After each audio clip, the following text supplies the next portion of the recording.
Right guys, so let us continue with accounting standard 19।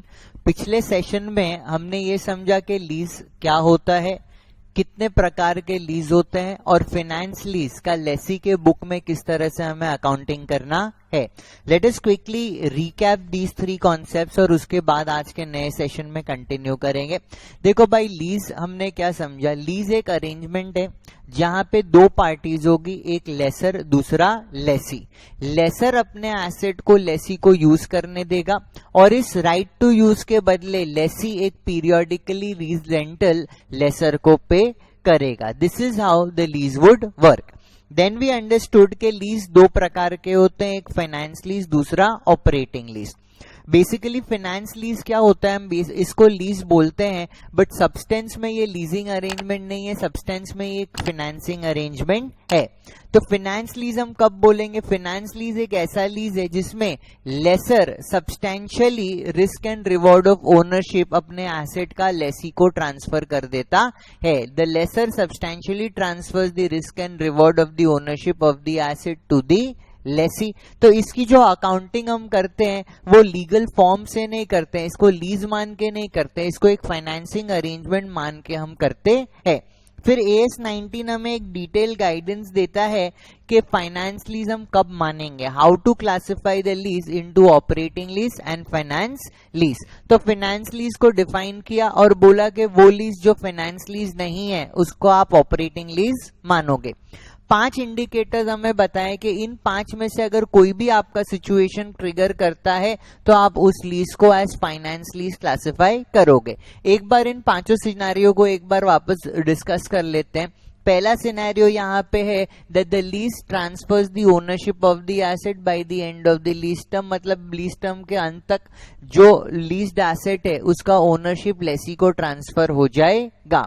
Second point यहाँ पे है that the lessee has the option to purchase the asset, right? The lessee has the option to purchase the asset such that the price of the asset is sufficiently lower, right, as compared to the fair value of the asset at the time when the option is to be exercised. And अगर fair value of the asset is significantly lower as compared to the और rather जिस value पे लेसी वो asset खरीदेगा वो value अगर asset के fair value से सिग्निफिकेंटली लोअर है तो at the inception of the lease it is reasonably certain कि लेसी उस एसेट को एक्वायर कर लेगा, right? So the lessee has the option to purchase the asset at a price which is sufficiently lower than the fair value of the leased asset at the date on which the option is exercisable such that at the inception of the lease it is reasonably certain that such option will be exercise. फिर third point हम लोगों ने देखा कि जो lease term है covers the major part of the economic life of the leased asset, मतलब 75% या उससे ज्यादा प्रोपोर्शन लीज एसेट के इकोनॉमिक लाइफ कवर कर लेता है इस लीज टर्म, तो उस वजह से हम उसको फाइनेंस लीज मानेंगे। फोर्थ पॉइंट जो यहाँ पे था वो देखा कि at the inception of the lease the present value of the minimum lease payment substantially equals to the fair value of the lease asset. तो क्या बोला यहाँ पे कि जो मिनिमम लीज पेमेंट्स है, मिनिमम लीज पेमेंट्स मतलब क्या, जो lease rentals over the period lessee pay करेगा प्लस गारंटीड रेसिडुअल वैल्यू जो लेसी ने वैल्यू गारंटी की है that at the end of the lease term lessee इतना अमाउंट लेसर को पे करेगा फॉर एक्वायरिंग द एसेट, इन दोनों को हम जोड़ेंगे तो हमें मिनिमम लीज पेमेंट मिलेगा। तो ओवर द पीरियड ये जो पेमेंट करना है लेसी को लेसर को, जब हम उसको डिस्काउंट करके उसके प्रेजेंट वैल्यू पे लेकर आएंगे तब हम कंपेयर करेंगे कि ये मिनिमम लीज पेमेंट का प्रेजेंट वैल्यू क्या उस एसेट के फेयर वैल्यू को eight the inception of the lease substantially equal करता है कि नहीं। सब्सटैंशियल मतलब 90% और मोर। अगर present value fair value of the asset से 90% या ज्यादा बराबर है उस केस में हम उसको फाइनेंस लीज मानेंगे। हमने इसका कॉम्प्यूटेशन भी समझा था। Then the fifth point that the asset is of a specialized nature, right, such that के लेसी ही इस एसेट को यूज कर सकता है without any major modification being made. तो ये 5 में से अगर कोई भी पॉइंट सेटिस्फाई होता है तो हम मानेंगे कि ये फाइनेंस लीज है। फिर इसके बाद हम लोगों ने फाइनेंस लीज की अकाउंटिंग करने का समझा।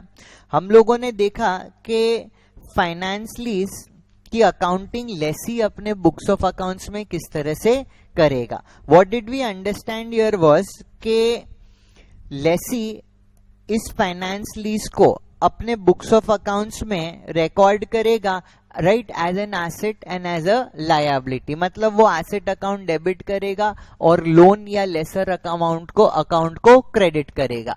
ये जो इनिशियल रिकॉग्निशन होगा फाइनेंस लीज का लेसी के बुक में, ये किस वैल्यू पे होगा? Lower of the fair value of the leased asset और the present value of minimum lease payment at the inception of the lease. मतलब लीज के शुरुआत में हमें फेयर वैल्यू दी रहेगी, हम मिनिमम लीज पेमेंट्स का प्रेजेंट वैल्यू निकालेंगे, दोनों में से जो वैल्यू लोअर होगी उस वैल्यू पे हम एसेट टू लायबिलिटी अकाउंट पास करेंगे. और ये जो हम फेयर वैल्यू कंप्यूट करेंगे, इसके लिए जो डिस्काउंटिंग रेट हमें लेना होगा, that discounting rate will be the interest rate implicit in the lease. Basically हम इसको IRR बोलते हैं, इंटरनल रेट ऑफ रिटर्न. और लास्ट क्लास में हम लोगों ने इंटरनल रेट ऑफ रिटर्न भी किस तरह से कंप्यूट करना है समझे थे. तो इनिशियली क्या करेगा? At the inception of the lease lessee, right, मालिक एसेट का कौन है? ऐसे अगर देखे तो एसेट खरीदा किसने था? लेसर ने. बट एसेट अपने बुक में रिकॉर्ड कौन कर रहा है? लेसी. बिकॉज इन सब्सटेंस ये जो ट्रांजैक्शन है, this represents a financing arrangement. तो लेसी अपने बुक में एसेट को डेबिट करेगा और लायबिलिटी को क्रेडिट करेगा at lower of the fair value of the leased asset at the inception of the lease और the present value of minimum lease payment at the inception of the lease. इसके बाद लेसी क्या करेगा? Lesi periodically installments पे करेगा. अब ये जो इंस्टॉलमेंट लेसी पे करेगा, इस इंस्टॉलमेंट का दो हिस्सा होगा. एक इंटरेस्ट जो प्रिंसिपल के ऊपर ड्यू हो रहा है जिसका पेमेंट होना है, दूसरा द प्रिंसिपल पोर्शन जिसका रीपेमेंट हो रहा है. तो हर एक इंस्टॉलमेंट को हम दो हिस्से में बांटेंगे, right. One component will be the interest component, other component will be the principal repayment component. फिर ये जो लीज्ड एसेट है, ये किसने अपने बुक में कैपिटलाइज किया है? लेसी ने. तो लेसी इस लीज्ड एसेट पे डेप्रिसिएशन चार्ज करेगा and eight the end of the year ये जो फाइनेंस चार्ज है, जो इंटरेस्ट एक्सपेंस है रादर, जिसको हम फाइनेंस चार्ज बोलते हैं, एंड जो डेप्रिसिएशन है, इसको हम पीएल में ट्रांसफर करके क्लोज कर देंगे, राइट. तो इस तरह से हमने इसकी अकाउंटिंग समझी थी. यहाँ पे मेनली हमें क्या करना होता है, हमें क्वेश्चन आ सकता है जहां पे हमें IRR निकालना होता है. तो हमने देखा कि किस तरह से इंटरपोलेशन मेथड यूज करके एक लोअर रेट और एक हायर रेट यूज करके हम इंटरपोलेशन करके इसका IRR निकाल लेते हैं. प्रेजेंट वैल्यू भी हमने निकालनी सीखी कि जब हमें डिस्काउंटिंग फैक्टर दिया रहता है तो हम किस तरह से प्रेजेंट वैल्यू निकालते हैं. बस एक चीज हमेशा याद रखना कि MLP का क्या कॉम्पोजिशन होगा. MLP will be equal to my lease rentals plus guaranteed residual value. जब हम इसका प्रेजेंट वैल्यू निकालेंगे तो इसको IRR पे डिस्काउंट करेंगे और इसको डिस्काउंट करने से हमें प्रेजेंट वैल्यू मिल जाएगा LR का और हमें प्रेजेंट वैल्यू मिल जाएगा गारंटीड रेसिडुअल वैल्यू का. इन दोनों की समेशन पे जो वैल्यू आएगी, इस वैल्यू पे हम एसेट टू लायबिलिटी एंट्री करेंगे एंड देन इस वैल्यू के ऊपर इंटरेस्ट का कंप्यूटेशन होगा. जिस तरह से आपको देखा होगा लास्ट क्लास में हम लोगों ने ये जो ओपनिंग बैलेंस लिया, this was the present value of the minimum lease payment.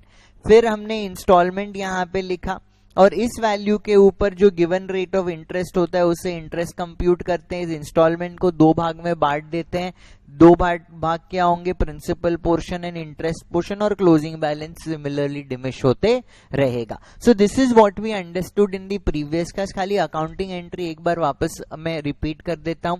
Lesi अपने बुक में इंसेप्शन ऑफ द लीज क्या एंट्री करेगा? Asset account debit to liability account. ये किस वैल्यू पे एंट्री पास होगी? At lower of the fair value of the leased asset at the inception of the lease और the present value of the minimum lease payment at the inception of the lease. पे value दिया रहेगा, present value हम compute करेंगे at the appropriate discount rate, दोनों को compare करेंगे, जो छोटा होगा उस वैल्यू पे हमें ये एंट्री कर देनी है। और एमएलपी मतलब क्या, जो पीरियोडिक जो हम इंस्टॉलमेंट्स पे कर रहे हैं वो, प्लस अगर लेसी ने कोई वैल्यू कमिट की है, गारंटी की है कि and of the lease term asset के लिए हम आपको इतना लमसम पैसा देंगे, राइट, दोनों को हम ऐड करेंगे तो हमें मिनिमम लीज पेमेंट मिल जाएगा। इसके बाद जो इंस्टॉलमेंट्स है, जो 50,000 का इंस्टॉलमेंट है उसको हमने दो भाग में बांटा, एक भाग इज द इंटरेस्ट पोर्शन, दूसरा भाग is the principal repayment portion. And then जो लीज्ड एसेट को हमने कैपिटलाइज किया है, जैसे यूजुअली हम हमारे एसेट्स के ऊपर डेप्रिसिएशन चार्ज करते हैं वैसे इसके ऊपर हम डेप्रिसिएशन चार्ज करेंगे। इसके बाद हमने डिस्क्लोजर्स के बारे में बात की थी, मैंने बोला था ये रीड पोर्शन है, खाली ख्याल में रखने की जरूरत है इसको कि क्या क्या डिस्क्लोजर्स देते हैं।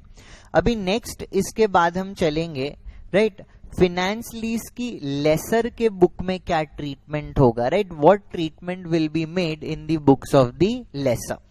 अभी देखो यहां पे एक बात समझो, इस फिनेंस लीज में हुआ क्या था, लेसर ने एसेट अपने नाम पे खरीदा और खरीद के लेसी को ये एसेट दे दिया, बट ऑल्दो खरीदा था लेसर ने, बट अपने बुक्स में कैपिटलाइज किसने किया, लेसी ने बुक्स में कैपिटलाइज किया।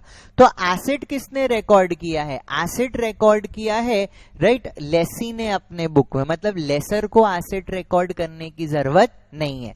लेसर अपने बुक में क्या रिकॉर्ड करेगा, लोन गिवन टू लेसी, क्या रिकॉर्ड करेगा, लोन गिवन टू लेसी, मतलब लेसर अपने बुक्स में लेसी अकाउंट को डेबिट करेगा, लेसी से एक रिसीवेबल दिखाएगा। तो बेसिकली जब लेसर अपने बुक्स में एंट्री करेगा तो उसकी एंट्री होगी lessee account debit to, either वो एसेट अकाउंट को क्रेडिट करेगा या अगर वो डीलर है इन गुड्स का तो वो सेल्स अकाउंट को क्रेडिट करेगा। So lessee account will be debit, हम लेसी से एक रिसीवेबल दिखाएंगे, किसके बुक में, लेसर के बुक में। लेसर के बुक में देखो लेसी ने अपने बुक में लेसर को क्रेडिट किया था, ध्यान देना, लेसी ने अपने बुक में लेसर को यहां पे क्रेडिट किया था, राइट, लेसी ने अपने बुक में लेसर को क्रेडिट किया था, तो लेसर अपने बुक में लेसी को डेबिट करेगा, और अगर उसने एसेट खरीद के दिया है तो एसेट को क्रेडिट करेगा, अगर ये उसका स्टॉक है, नॉर्मली इन गुड्स में वो डील करता है तो वो सेल्स अकाउंट को क्रेडिट करेगा। तो it says lessor should recognize asset given under the finance lease in its balance sheet as a receivable, कैसे दिखाना है, as a receivable in form of loan given. अगर स्पेसिफिक अगर इसको हम बोले तो this receivable represents loan given at an amount equal to, ध्यान देना, at an amount equal to net investment, right, at an amount equal to net investment in the lease by debiting the Lesi account. तो lessee account को हम debit करेंगे, either asset account credit करेंगे या sales account को credit करेंगे, but इसमें जो अमाउंट यूज करना है, किस अमाउंट पे ये एंट्री हमारी पड़ेगी, बोला amount is net investment in lease. क्या अमाउंट होगा, नेट इन्वेस्टमेंट इन लीज। अभी ये नेट इन्वेस्टमेंट इन लीज हमें किस तरह से कंप्यूट करना है, let us see. In the most simple sense अगर मैं आपको बताऊं नेट इन्वेस्टमेंट इन लीज हम कैसे निकालेंगे, net investment in lease is nothing but present value of minimum lease payment plus present value of unguaranteed residual value, right. Minimum lease payment का present value निकालेंगे, minimum lease payment मतलब lease rentals plus guaranteed residual value, इन दोनों का हम present value निकालेंगे, और इसके साथ अनगारंटीड रेसिडुअल वैल्यू का भी हम प्रेजेंट वैल्यू निकालेंगे, दोनों को जोड़ देंगे तो हमें मिल जाएगा नेट इन्वेस्टमेंट इन लीज। तीन कॉन्सेप्ट है, तीन कॉन्सेप्ट के बारे में भी हम डिस्कशन करेंगे, ध्यान से समझना है इसको। देखो पहले हम कंप्यूट करेंगे ग्रॉस इन्वेस्टमेंट इन लीज। देखो एंट्री किससे करनी है, एंट्री हमें करनी है, राइट, एंट्री हमें करनी है नेट इन्वेस्टमेंट इन लीज से, बट मे बी सम में ऐसा हो सकता है कि हमें gross investment in lease compute करना पड़े। देखो ग्रॉस इन्वेस्टमेंट इन लीज कैसे निकलेगा, gross investment in lease is equal to minimum lease rentals, ये हमें पता है। मिनिमम लीज रेंटल्स मतलब क्या, lease rentals plus guaranteed residual value, right. Minimum lease rental मतलब lease rentals plus guaranteed residual value, plus यहाँ पे क्या करना है, प्लस अनगारंटीड रेसिडुअल वैल्यू। तो ग्रॉस इन्वेस्टमेंट इन लीज क्या हो गया, MLP प्लस UGRV। MLP मतलब lease rentals plus guaranteed residual value, इसमें हम UGRV को जोड़ेंगे तो हमें मिल जाएगा gross investment in lease. Absolutely clear. Gross investment in lease कैसे निकलता है, minimum lease payment plus unguaranteed residual value. Minimum lease payment मतलब lease rentals plus guaranteed residual value, इसमें जब हम अनगारंटीड रेसिडुअल वैल्यू को ऐड कर देंगे तो हमें मिल जाएगा ग्रॉस इन्वेस्टमेंट इन लीज। फिर हम निकालेंगे अनअर्न्ड फाइनेंस इनकम। देखो अनअर्न्ड फाइनेंस इनकम मतलब क्या, unearned finance income is the amount of interest, unearned finance income is the amount of interest which the lesser will earn over the period of lease. इसका एक बार explanation लिख लेते हैं हम। Unearned finance income मतलब amount of interest which the lessor would earn over the lease term, right. वो interest जो laser earn करेगा over the period of lease term, that is known as unearned finance income. Unearned क्यों बोल रहे हैं, because ये earn करेंगे over the period of lease. इसको देखो हमें किस तरह से कैलकुलेट करना है, how will we calculate unearned finance income. इसका फॉर्मूला है gross investment in lease minus present value of MLP plus present value of UGRV।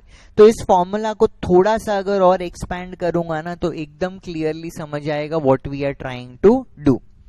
देखो GIL gross investment in lease का क्या मतलब होता है, ग्रॉस इन्वेस्टमेंट इन लीज का मतलब होता है MLP, gross investment in lease का मतलब होता है MLP प्लस UGRV। अभी ऊपर हमने ये फॉर्मूला देखा, right. Gross investment in lease मतलब क्या, MLP प्लस UGRV।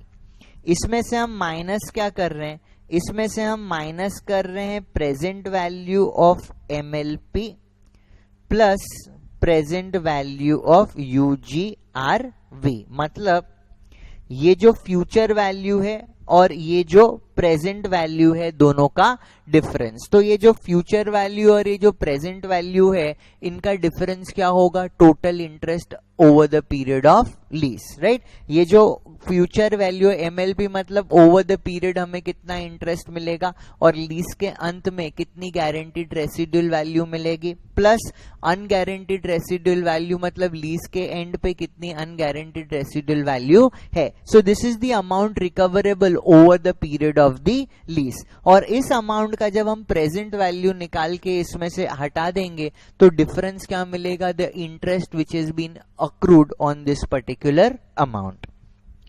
और यहाँ पे जो प्रेजेंट वैल्यू हम निकालते हैं सेम कॉन्सेप्ट है with interest rate implicit in the lease which is the IRR। अभी हम देखेंगे नेट इन्वेस्टमेंट इन लीज कैसे निकलेगा। ग्रॉस इन्वेस्टमेंट इन लीज में से जब आप अनअर्न्ड फाइनेंस इनकम माइनस कर दोगे, right, gross investment in lease में से जब आप अनअर्न्ड फाइनेंस इनकम लेस कर दोगे तो आपको मिलेगा नेट इन्वेस्टमेंट इन लीज। अभी देखो ये है ना, एक मैं आपको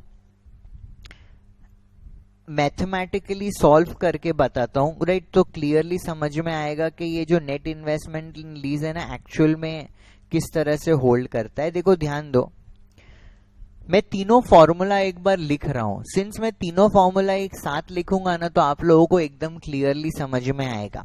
सबसे हम लोगों ने क्या देखा, सबसे पहले you people also right it along with me, because एक बार डेराइवेशन इसका समझ जाओगे ना तो बहुत ही इजी पड़ेगा, बहुत ही इजी कॉन्सेप्ट है।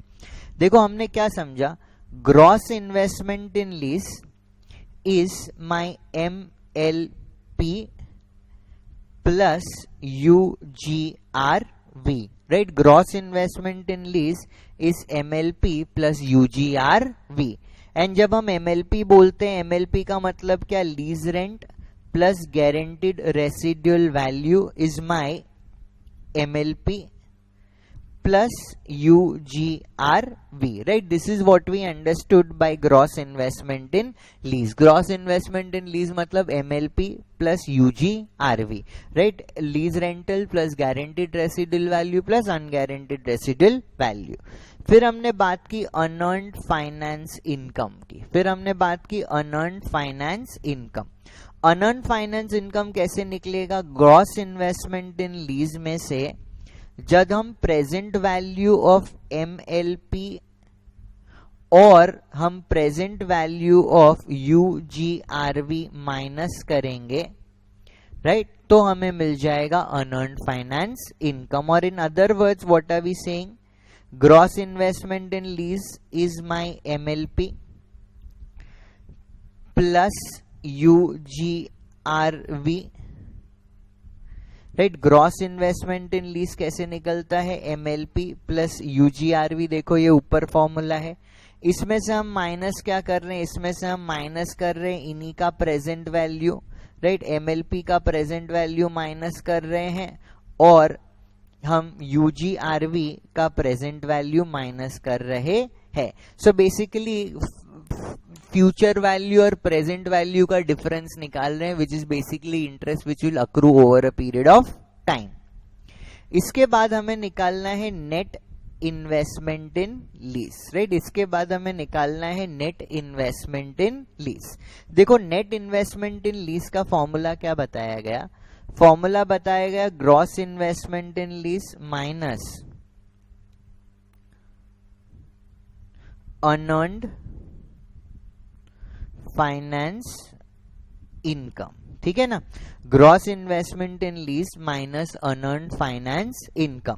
तो देखो इसको थोड़ा एक्सटेंड करते हैं. ग्रॉस इन्वेस्टमेंट इन लीज का क्या मतलब होता है? MLP plus UGRV, right. This is my gross investment in lease, right. Gross investment in lease मतलब MLP प्लस UGRV माइनस, देखो अनअर्न्ड फाइनेंस इनकम का हमने क्या फॉर्मूला लिखा यहां पे?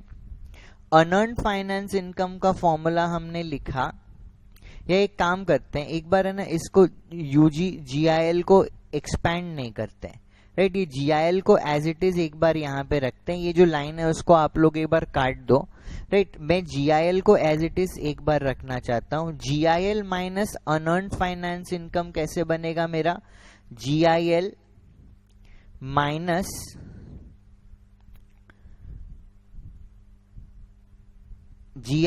Minus PV of MLP plus PV of UGRV. एकदम आराम से अभी इसको देखो. नेट इन्वेस्टमेंट इन लीज का फॉर्मूला देखो यहां पे हमें क्या बताया हुआ है? GIL minus unearned finance income, right. तो हमने यहां पे क्या लिखा? GIL minus unearned finance income. हमने GIL को एज इट इज रखा और हमने बोला कि हम अनअर्न्ड फाइनेंस इनकम, राइट. हमने क्या बोला? हम अनअर्न्ड फाइनेंस इनकम को एक बार एक्सपैंड करते हैं. तो अनअर्न्ड फाइनेंस इनकम का देखो यहाँ क्या फॉर्मूला है? GIL minus PV of MLP plus PV of UGRV.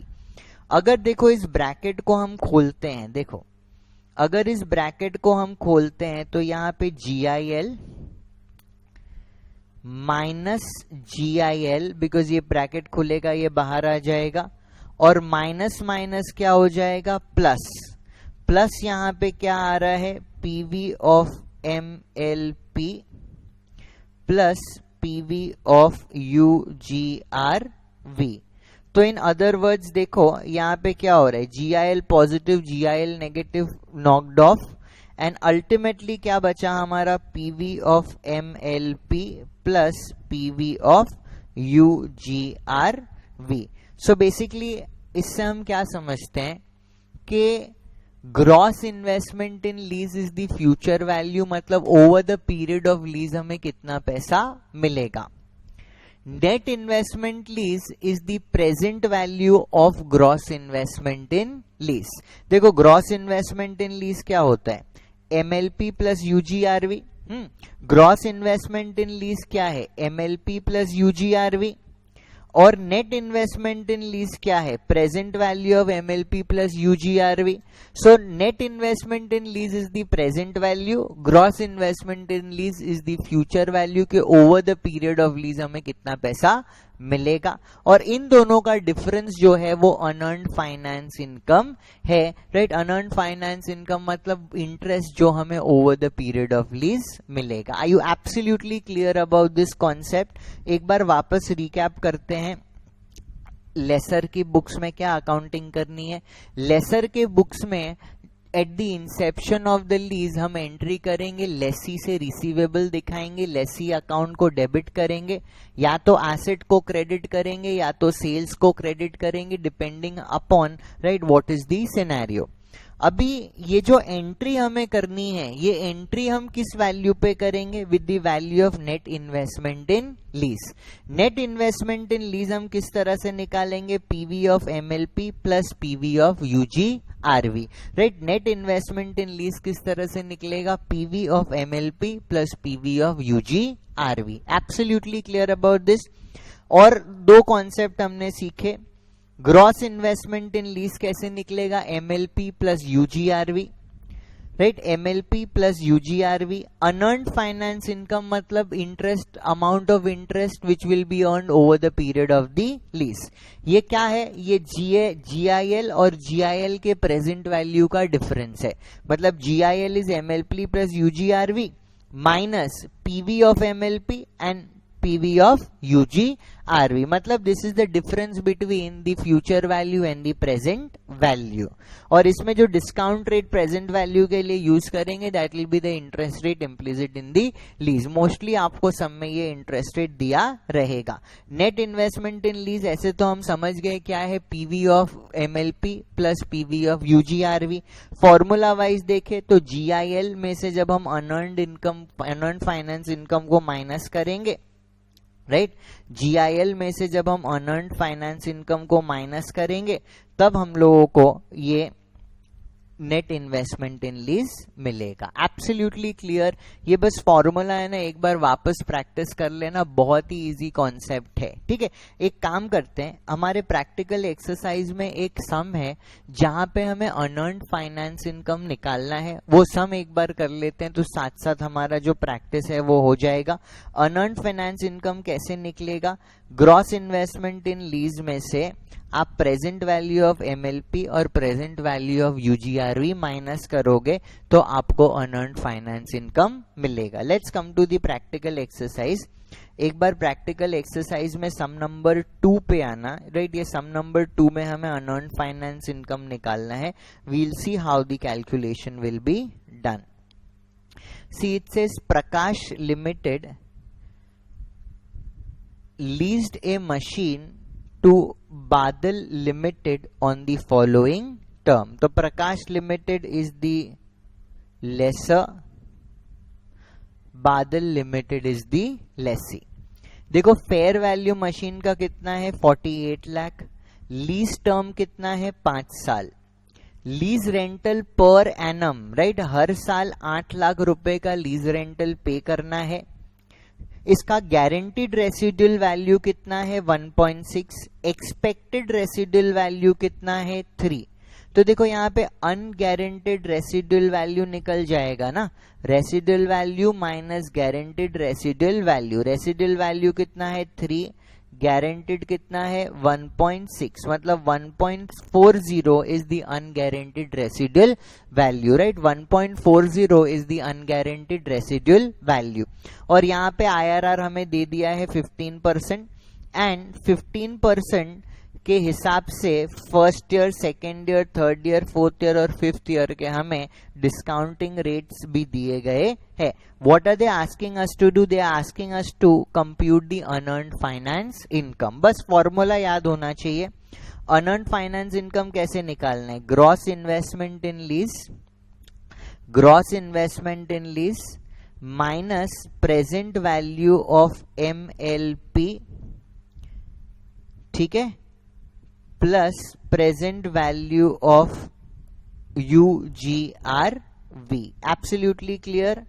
GIL मतलब क्या होता है? MLP plus UGRV। तो MLP निकालना है, राइट, UGRV निकालना है और उन दोनों को डिस्काउंट कर देना है टू इट्स प्रेजेंट वैल्यू। तो देखो GIL कैसे निकलेगा? GIL मेरा कैसे निकलता है? MLP plus UGRV। UGRV तो हमने 1,40,000 यहां पे निकाल लिया। MLP निकालना है। MLP मतलब क्या? LR plus GRV। LR यहां पे दिया गया है कि लीज रेंटल्स इतने पे करने हैं और GRV भी मेरे को सम में दिया गया है, तो दोनों निकालने में कोई भी प्रॉब्लम नहीं है।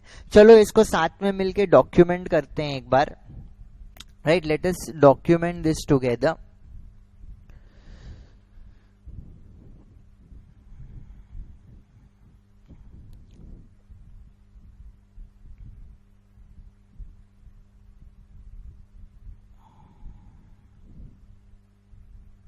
ठीक है, this is sum number 2 of our practical exercise. ठीक है, this is sum number 2 of our practical exercise. देखो इसमें क्या लिखेंगे? As per accounting standard 19, as per accounting standard 19, unearned finance income, right, as per accounting standard 19, unearned finance income is calculated as below. Unearned finance income is calculated as below. यहां पे आप particulars और amount का column बना लो, right. हमने क्या लिखा? As per AS 19 unearned finance income is calculated as below. क्या हमें फॉर्मूला पता है? हाँ। कैसे निकालते हैं? ग्रॉस इन्वेस्टमेंट इन लीज में से present value of MLP minus करते हैं, present value of unguaranteed residual value minus करते हैं। तो यहां पे देखो हम लिखेंगे ग्रॉस इन्वेस्टमेंट इन लीज, ये अमाउंट अभी हम कंप्यूट कर लेंगे। Then we'll say less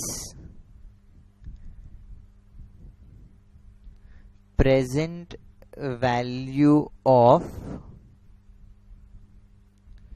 minimum lease payments less present value of unguaranteed residual value। ठीक है, ग्रॉस इन्वेस्टमेंट इन लीज में से हम मिनिमम लीज पेमेंट का प्रेजेंट वैल्यू और अनगारंटीड रेसिडुअल वैल्यू का प्रेजेंट वैल्यू माइनस करेंगे, हमें मिल जाएगा unearned finance income, right. Absolutely clear. Unearned finance income का क्या फॉर्मूला है? ग्रॉस इन्वेस्टमेंट इन लीज में से present value of minimum lease payment minus करना है और हमें present value of unguaranteed residual value minus करना है। अभी क्या करेंगे? यहां पे एक नीचे नोट पहले लिख देंगे। नोट क्या? कि ये जो प्रेजेंट वैल्यू हम निकालेंगे ना, this will be computed using the interest rate implicit in the lease, because AS 19 बोलता है कि प्रेजेंट वैल्यू आपको निकालनी है at an interest rate which is implicit in the lease. तो यहां पे हम लिखेंगे कि the above present value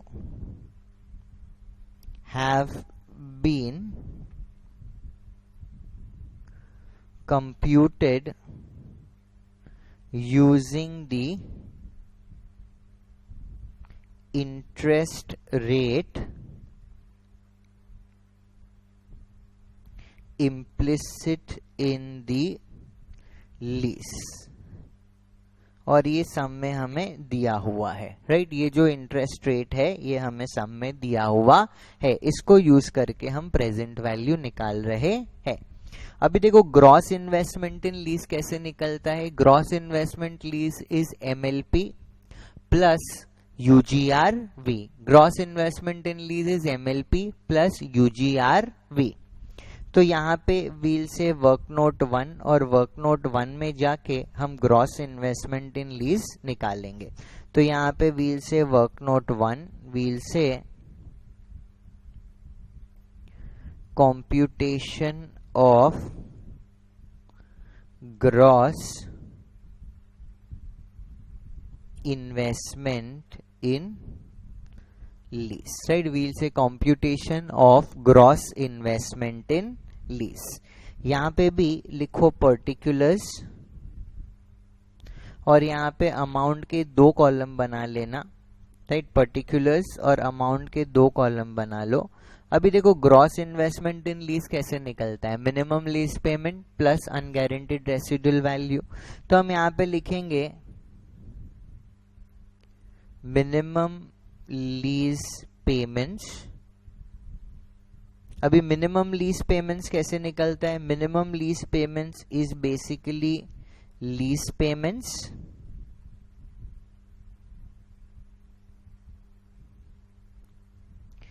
plus guaranteed residual value, right. Lease payments plus guaranteed residual value. तो देखो सम में देखो हमारा एनुअल लीज रेंटल कितना है। 8 lakh rupees is our annual lease rental, right.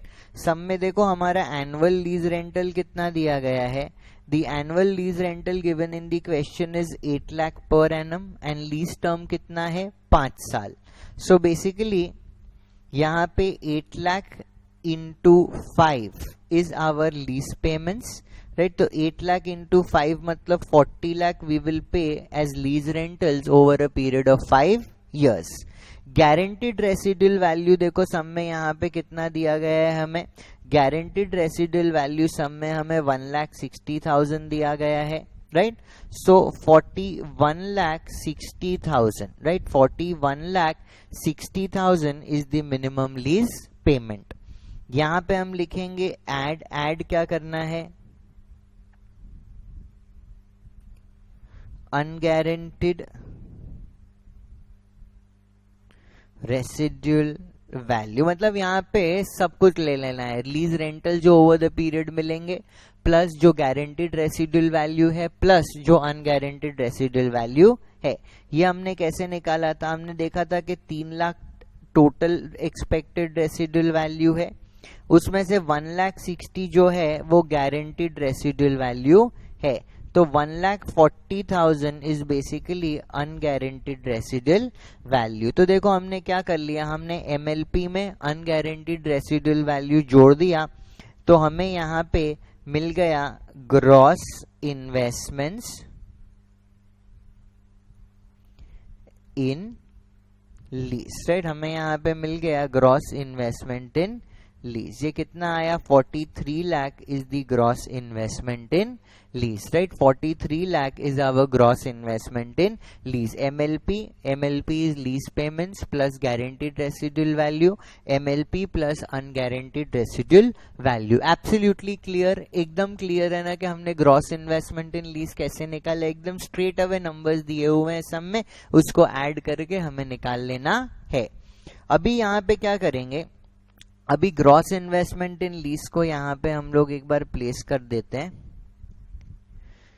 अभी देखो what we need to do, हम वर्क नोट 2 में निकाल लेते हैं present value of minimum lease rentals. Minimum lease rentals मतलब lease rentals plus guaranteed residual value, इनका हमें प्रेजेंट वैल्यू निकालना है। तो लास्ट क्लास में हमने सीखा था कि किस तरीके से हम प्रेजेंट वैल्यू डिस्काउंटिंग फैक्टर को यूज करके निकालते हैं। तो वही सेम मेथड यूज करके हम ये निकाल लेंगे। सो वील से work note 2 computation of present value of minimum lease payments, right? Computation of present value of minimum lease payment. So देखो यहाँ पे ईयर लिखेंगे, 5 साल का है ये, 1 2 3 4 5. यहाँ पे हम लिखेंगे MLP. अच्छा 5 दो बार लिखना होगा ना, 5 में लीज रेंटल भी आएगा और गारंटीड रेसिडुअल वैल्यू भी आएगी. यहाँ पे मिनिमम लीज रेंटल कितना दिया गया है, 8 लाख रुपीज पर एनम. तो फर्स्ट ईयर में 8 लाख, सेकेंड ईयर में 8 लाख, थर्ड ईयर में 8 लाख, फोर्थ ईयर में 8 लाख पे करेंगे और फिफ्थ ईयर में भी 8 लाख. और फिफ्थ ईयर में guaranteed residual value will be 1,60,000 because MLP में क्या आएगा, lease rental plus guaranteed residual value. तो ये जो 160 है ये क्या है, गारंटीड रेसिडुअल वैल्यू. अभी हमें लगाना है discounting factor at the rate 15%. ये हमें सम में दिया गया है, अदरवाइज 1 डिवाइड 1.15 करके हम निकाल सकते थे. तो जो सम में वैल्यूज दी गई है वो यूज कर लेते हैं. 0.8696, 0.7561, 0.6575, 0.5718 और यहाँ पे 0.4972, 0.4972. अभी इसके हेल्प से हम यहाँ पे इनकी प्रेजेंट वैल्यू निकालेंगे. कैसे निकालेंगे, एमएलपी के साथ डिस्काउंटिंग फैक्टर्स को मल्टीप्लाई करना है, राइट? एमएलपी के साथ डिस्काउंटिंग फैक्टर्स को मल्टीप्लाई करना है तो हमें प्रेजेंट वैल्यू मिल जाएगी. Please quickly calculate these present values. तो यहाँ पे 8 लाख इंटू करके कांस्टेंट कर देंगे, फिर 0.8696 is equal to, so this is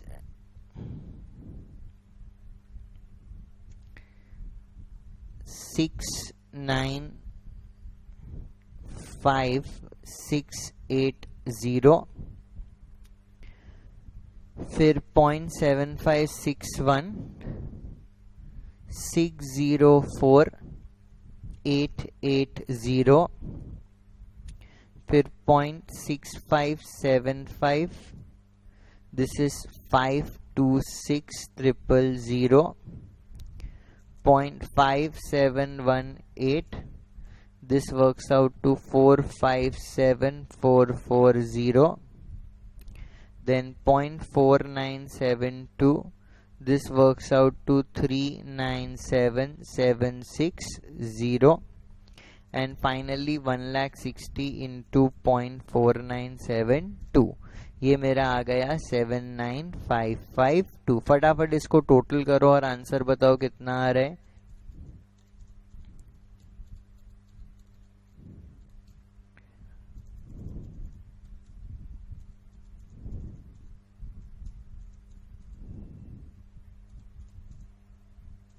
so what is the total,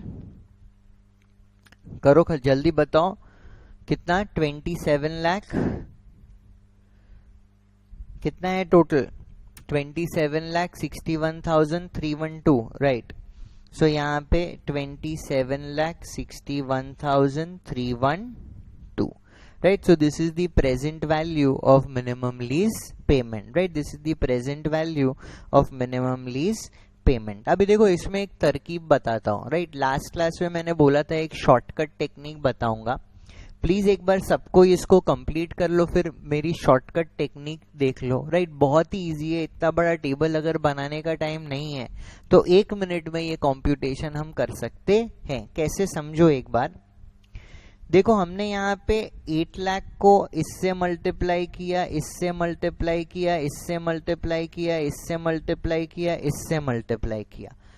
in other words हम क्या कर सकते हैं ना, आप इन सारे अमाउंट्स का, ये जो सारे फैक्टर्स है ना, इनका टोटल कर लो और टोटल करके 8 लाख के साथ मल्टीप्लाई कर दो, your answer will be same. एक बार करके देखते हैं, एक बार इसको टोटल करो सबको। 0.8696, 0.7561, 0.6575, 0.5718 प्लस 0.4972। बेसिकली ये जो टोटल है ना, ये आया है 3.3522। इसको हम लोग एन्युटी फैक्टर बोलते हैं। और ये तभी काम करेगा जब आपका अमाउंट ऑफ इंस्टॉलमेंट सेम है। देखो हर इंस्टॉलमेंट में आप 8 लाख रुपया दे रहे हो ना, since the amount of instalment same, मैं इंडिविजुअली मल्टीप्लाई करूं या ये फैक्टर्स को ऐड करके मल्टीप्लाई कर दूं, the answer will remain the same. तो देखो इससे मैं 8 लाख को मल्टीप्लाई करता हूं, मेरा आंसर आया 2681760। और बाकी ये जो 1,60,000 है, इसको मैं 0.4972 से मल्टीप्लाई किया था, तो 79552 आंसर आया था, ऊपर ही हमने लिखा हुआ है। इन दोनों को ऐड करो, देखो योर आंसर विल बी 2761312। तो बेसिकली अगर इतना बड़ा टेबल बनाने का आपके पास समय नहीं है, तो डायरेक्टली आप सारे एन्युटी फैक्टर, सारे डिस्काउंट फैक्टर्स को जोड़ के, राइट, सारे डिस्काउंट फैक्टर्स को जोड़ के उसका एन्युटी फैक्टर बना लो और डायरेक्टली 8 लाख से मल्टीप्लाई कर दो, you will still get the same answer. Clear है ये वर्किंग? एंड होपफुली आपने फाइनेंशियल मैनेजमेंट में भी ये वर्किंग्स की होगी जब आप present value, time value of money etcetera के साथ डील करते हो। तो अभी ये जो हमारी प्रेजेंट वैल्यू आ गई एमएलपी की, इसको टेबल में डाल देते हैं हमारे ऊपर। ठीक है, यहाँ पे क्या हमारा प्रेजेंट वैल्यू आया? The present value of MLP is 2761312। और ये हमने कहाँ पे निकाला? वर्क नोट 2 में। अभी देखो हमें अनगारंटीड रेसिडुअल वैल्यू का भी प्रेजेंट वैल्यू निकालना है। तो अनगारंटीड रेसिडुअल वैल्यू हमने कंप्यूट किया था 1,40,000, विच वॉज 3 लाख माइनस 1,60,000। इसका प्रेजेंट वैल्यू निकालेंगे, इसके लिए डिस्काउंटिंग फैक्टर कौन से साल का यूज करेंगे? 5th ईयर का, बिकॉज जो रेसिडुअल वैल्यू है वो एंड ऑफ द लीज काम आएगी। तो यहाँ पे 0.4972 जो 5th ईयर का डिस्काउंटिंग फैक्टर है, उसके साथ हम मल्टीप्लाई करेंगे। सो this is 1,40,000 into 0.4972. So this works out to 69608. Clear है ना? हमने एमएलपी का प्रेजेंट वैल्यू निकाल लिया, हमने अनगारंटीड रेसिडुअल वैल्यू का प्रेजेंट वैल्यू निकाल लिया। अभी 43 लाख जो यहाँ पे हमारा आया है, इसमें से 27,61,312 माइनस करेंगे और 69,608 माइनस करेंगे, तो हमारा अनअर्न्ड फाइनेंस इनकम आ गया 14,69,080, right. Unearned finance income is 14,69,080. Absolutely clear about the working. क्या करना है? ग्रॉस इन्वेस्टमेंट इन लीज निकालना है। कैसे निकलेगा ये? एमएलपी प्लस यूजीआरवी, और इसी एमएलपी और इसी यूजीआरवी को हमें डिस्काउंट कर देना है टू इट्स प्रेजेंट वैल्यू। दोनों का जो डिफरेंस निकलेगा, that difference will be treated as unguaranteed residual value. Clear है? और यहाँ पे अगर मेरे को बोलते नेट इन्वेस्टमेंट इन लीज निकालो, राइट, यहाँ पे अगर हमें बोलते हैं नेट इन्वेस्टमेंट इन लीज निकालो, नेट इन्वेस्टमेंट इन लीज का क्या फॉर्मूला है? Gross investment in lease minus unearned finance income. So gross investment in lease हमने कैलकुलेट किया 1,43,000, अनअर्न्ड फाइनेंस इनकम हमने कैलकुलेट किया 14,69,080, राइट। इसको हम वो करेंगे एडजस्ट, तो देखो हमारा आंसर क्या आएगा? हमारा आंसर इज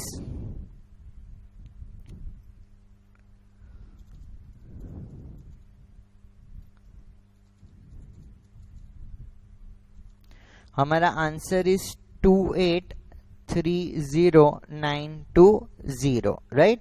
28,30,920। और इन अदर वर्ड्स देखो मैंने आपको क्या बोला था कि NIL क्या है? NIL is nothing but PV of MLP plus PV of UGRV। ये तो ठीक है, जिसको ये सूट करता है वो कर सकता है, बट अगर और डिटेल में समझना है तो हमने समझा था ना, it is nothing but PV of MLP plus PV of UGRV। तो PV ऑफ MLP देखो कितना निकाला था हमने, 27,61,612, और PV ऑफ UGRV देखो अभी हमने यहाँ पे लिखा ना 69,608, तो ये आ गया हमारा 69,608। दोनों को ऐड करो एक बार, 27,61,312 प्लस 69,608, देखो आपका आंसर मैच करेगा 28,30,920। Absolutely clear. तो हमने एकदम कोर कॉन्सेप्ट से जाकर ये तीनों जो फंडे हैं वो समझ लिए, जो कि ग्रॉस इन्वेस्टमेंट इन लीज का है, अनअर्न्ड फाइनेंस इनकम का है और नेट इन्वेस्टमेंट इन लीज का है। Absolutely clear about this. देखो थोड़ा मैथमेटिकल काम किया है तो आपको एक बार डेफिनेटली रिवाइज करना होगा, बट एक बार प्रॉपरली समय देकर रिवाइज कर लोगे तो कॉन्सेप्ट एकदम सेट हो जाएगा माइंड में, फिर ये बहुत ही ज्यादा इजी टॉपिक है। Absolutely clear about this. तो जो लेसर अपने बुक में कैपिटलाइजेशन, जो लेसर रिसीवेबल क्रिएट करता है वो किस वैल्यू पे करता है, at the value of net investment in lease. Absolutely clear. और ये जो अनअर्न्ड फाइनेंस इनकम है उसको over the period of lease अपने PL में लेकर जाता है। जो अनअर्न्ड फाइनेंस इनकम है उसको over the period of lease अपने PL में एज इनकम लेकर जाता है, as interest income. Clear. Done with this ना, ये सारे फॉर्मूलाज और सारे कंप्यूटेशंस हो गए ना, राइट। चलो तो हमने क्या देखा कि लेसर अपने बुक में लीज को, फाइनेंस लीज को कैसे रिकॉर्ड करेगा, एज अ रिसीवेबल। क्या एंट्री करेगा, लेसी अकाउंट को डेबिट करेगा, एसेट या सेल्स को क्रेडिट करेगा। ये जो एंट्री उसको करनी है किस वैल्यू पे करनी है, at net investment in lease. Net investment in lease दो तरह से निकाल सकते हो, gross investment in lease minus unearned finance income. दूसरा तरीका PV of MLP plus PV of UGRV। Clear है। एंड अभी अनअर्न्ड फाइनेंस इनकम कैसे निकालना हम समझ लिए। ग्रॉस इन्वेस्टमेंट इन लीज में से प्रेजेंट वैल्यू ऑफ MLP और present value of UGRV minus करोगे तो आपको अनअर्न्ड फाइनेंस इनकम मिल जाएगा। Absolutely clear. इसके बाद हम देखेंगे कि अनअर्न्ड फाइनेंस इनकम किस तरह से रिकॉर्ड होगा। फाइनेंस इनकम देखो, लेसी क्या अर्न करेगा, लेसर क्या रिकॉर्ड करेगा। लेसर ने तो फाइनेंस लीज में लोन दिया है ना, तो लोन के ऊपर उसको क्या मिलेगा, रीपेमेंट मिलेगा इंस्टॉलमेंट्स में। और ये इंस्टॉलमेंट्स के क्या कंपोनेंट रहेंगे, इंस्टॉलमेंट्स के कंपोनेंट रहेंगे जो प्रिंसिपल है उसका रीपेमेंट, और इंटरेस्ट इनकम। लेसर जो इंटरेस्ट चार्ज कर रहा है उसको एज एन इनकम अपने बुक्स में रिकॉर्ड करेगा। तो देखो क्या बोल रहे हैं कि unearned finance income is recognized over the lease term on systematic and rational basis at a constant periodic return is the rate used for discounting it, that is interest rate implicit in the lease और commercial rate of interest. तो अभी जो हमने use किया था वो interest rate in the lease किया था। तो अनअर्न्ड फाइनेंस इनकम को क्या करना है, we need to recognise it over the term of the lease on a systematic and rational basis. इसको हमें कहां पे रिकॉर्ड करना है, हमें इसको statement of profit and loss में रिकॉर्ड करना है, right. These needs to be recorded in the statement of profit and loss. Absolutely clear on this. फिर इसके बाद देखो मैन्युफैक्चरर या डीलर लेसर। मैन्युफैक्चरर या डीलर लेसर मतलब मेरा उस प्रोडक्ट को बेचने का काम है, मतलब मैं गाड़ियां बेचता हूं, बट कोई कस्टमर चाहे तो मैं गाड़ी को फाइनेंस लीज पे भी देता हूं। तो उस केस में should recognize transaction of sale in the statement of profit and loss। मतलब ये एंट्री क्या करेगा, ये एंट्री करेगा at the inception of the lease, lessee को डेबिट करेगा, टू सेल्स रिकॉर्ड करेगा, right, because he is a dealer. तो वो जो बेच रहा है गाड़ी या जो भी एसेट बेच रहा है उसको क्रेडिट कर देगा, और वो लेसी से जो अमाउंट है वो रिसीवेबल दिखाएगा। अगर कोई इनिशियल डायरेक्ट कॉस्ट लग रहा है लीज के लिए तो उसको पीएल में एज एन एक्सपेंस रिकॉर्ड करना है। तो देखो लीज अरेंजमेंट में लीज अग्रीमेंट ड्राफ्ट कराना पड़ता है, कुछ प्रोसीड्यूरल खर्चे लगते हैं, निगोशिएशन एटसेट्रा के, तो ये सारे खर्चों को उसको स्टेटमेंट ऑफ पीएल में रिकॉर्ड कर देना है। Absolutely clear about finance lease. अभी लेसर के क्या डिस्क्लोजर्स है वो देख लेते हैं और उसके बाद फाइनेंस लीज को लेसी और लेसर दोनों के पर्सपेक्टिव से एक क्विक रिकैप कर लेंगे, उसके बाद ऑपरेटिंग लीज पे जाएंगे। सो देखो lessor, again this is a read portion, I don't insist कि आप इसको याद करो। लेसर को क्या करना है disclosure, reconciliation between gross investment in lease and present value of MLP receivable उसको दिखाना है, right. In addition to this disclosure he need to show total gross investment in lease and PV of MLP receivable, breaking it into not later than 1 year, later than 1 year, till 5 year and later than 5 year. Unearned finance income जितनी है उसको disclose करना है, unguaranteed residual value को disclose करना है। अगर uncollectible receivables है, मतलब कोई एमएलपी ऐसा है जो सामने वाला लेसी दे नहीं रहा है, जिस पे डाउट है, तो क्यूमुलेटिव प्रोविजंस जो अनकलेक्टेबल रिसीवेबल पे क्रिएट किया है एमएलपी पे क्या है वो दिखाना है। अगर कोई कंटिंजेंट रेंट मिल रहा है तो वो सेपरेटली दिखाना है। जनरल डिस्क्रिप्शन देना है लीज अरेंजमेंट का और अकाउंटिंग पॉलिसी बतानी है कि इनिशियल डायरेक्ट कॉस्ट को किस तरह से डील करते हो। ऑब्वियसली अभी देखा कि इनिशियल डायरेक्ट कॉस्ट को हमें पीएल में लेकर जाना है। सो this is all about finance lease. एक छोटा सा रिकैप में एक बार फाइनेंस लीज का कर देता हूं सो दैट आपके माइंड में कॉन्सेप्ट एकदम क्रिस्टल क्लियर रहे, ठीक है। शांति से एक बार ये सुन लेना वापस कॉन्सेप्ट। हम बात कर रहे हैं फाइनेंस लीज की। जब हम फाइनेंस लीज की बात करेंगे हम दो पार्टीज के बारे में बात करेंगे। हम बात करेंगे लेसी के बारे में, हम बात करेंगे लेसर के बारे में। ये किस तरह से अपने बुक्स में इन लीज की अकाउंटिंग करेंगे इसको देखते हैं। सबसे पहले at the inception of the lease lessee अपने बुक में क्या एंट्री करेगा, asset to lessor, right. Lessee अपने बुक में क्या एंट्री करेगा, एसेट को डेबिट करेगा, लेसर को क्रेडिट। लेसर अपने बुक में क्या एंट्री करेगा, लेसर अपने बुक में एंट्री करेगा, लेसी को डेबिट करेगा, लेसी से एक रिसीवेबल दिखाएगा, आइदर एसेट को क्रेडिट करेगा या अगर वो मैन्युफैक्चरर या डीलर लेसर है तो वो सेल्स को क्रेडिट करेगा। क्लियर है।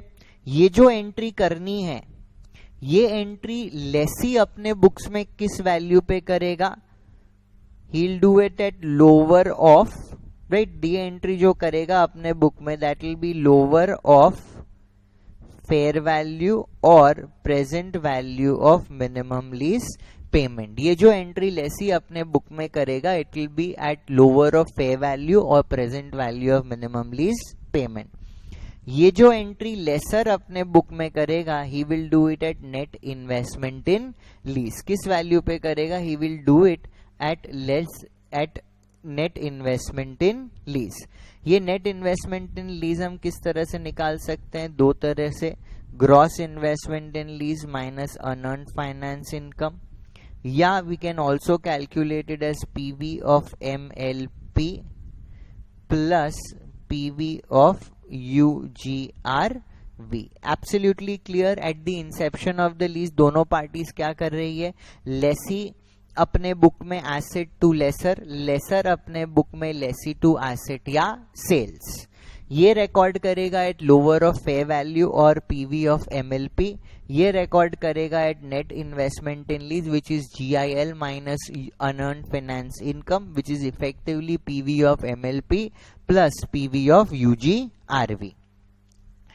इसके बाद देखो नेक्स्ट, जब इंस्टॉलमेंट्स आएंगे, लेसी देखो क्या करेगा, लेसी इंस्टॉलमेंट देगा तो लेसी बैंक अकाउंट को क्रेडिट करेगा, लेसर को इंस्टॉलमेंट मिलेगा तो लेसर बैंक अकाउंट को डेबिट करेगा। अभी यहां पे लेसी क्या करेगा, लेसी लेसर अकाउंट को डेबिट करेगा to the extent of principal repayment, और फिनेंस चार्ज को डेबिट करेगा to the extent of interest expense. Lessor को क्या करना है, लेसर ने इनिशियली लेसी को डेबिट किया था, अभी रीपेमेंट मिलेगा तो लेसी अकाउंट को क्रेडिट करेगा with the principal repayment portion, और उसको इंटरेस्ट मिलेगा तो वो एक फाइनेंस इनकम रिकॉर्ड करेगा, राइट। उसको इंटरेस्ट मिलेगा तो एक फाइनेंस इनकम रिकॉर्ड करेगा।